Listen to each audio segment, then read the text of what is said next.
Okay, guys, so I'm just waiting for my son, doing some research online while I'm waiting.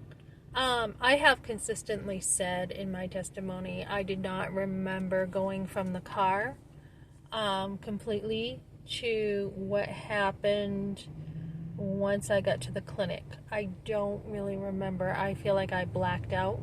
I thought it was just a memory gap, and it might have been a blackout. So there are a lot of memory gaps with abortion, with trauma.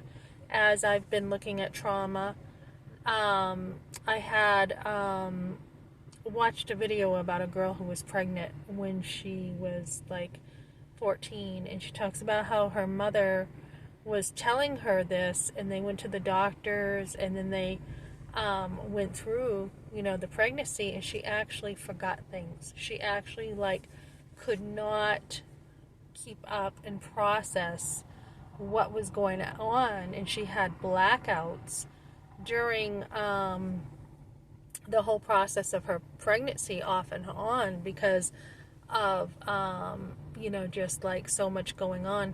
So same thing here. It happens during abortion, and nobody ever explained this to me during the abortion or aftercare.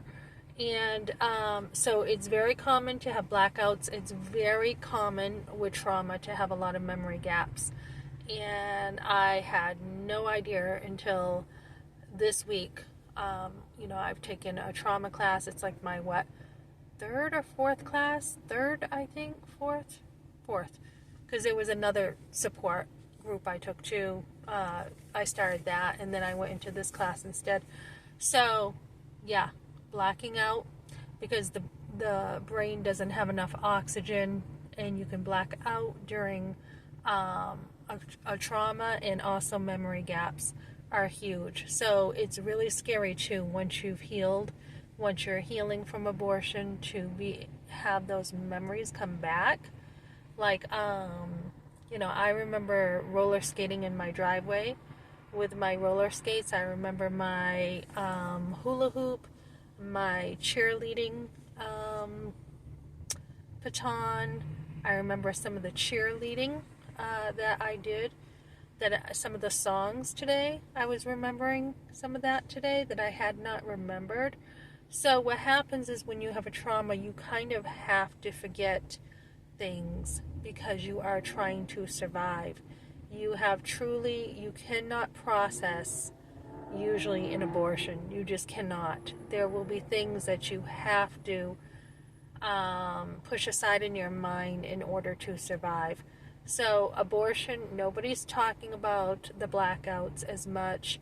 It is there if you look it up, and nobody's talking about the memory gaps as much in the abortion circles. So we need to get through this, and I'll tell you, you're better off to try to heal before you have kids. And luckily for me, it can go either way. I did have my kids, and I didn't have to deal with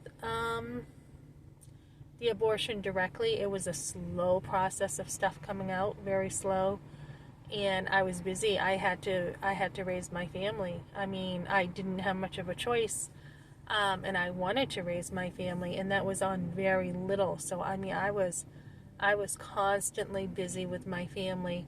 5 with homeschooling my sons, right? So I didn't have much of a minute to spare. But when you are dealing with trauma and you finally have a chance to deal with it, know that disassociation and blackouts and memory gap are very common.